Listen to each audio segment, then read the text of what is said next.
I've never heard of something so crazy in my fucking life that actually worked, man. So look at that trim. See how it's all nice and black? And down there it's all dull and gray from years out in the sun. Well, I saw this video where someone took a heat gun and basically just ran it over the plastic, and what they're saying is it pulls the oil back out of the plastic to shine it back up. I'm like, huh, that can't work. But a little heat gun here, an extra tip just to make the heat nozzle a little bit shorter. I'll take that, turn that on.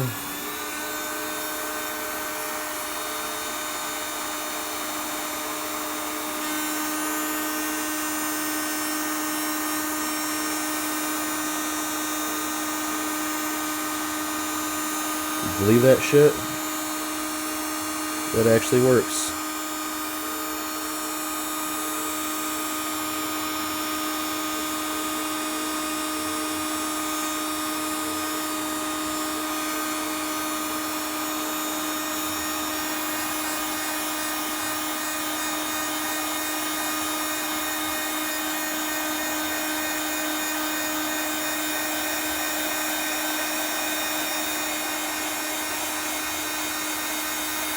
I mean, goddamn.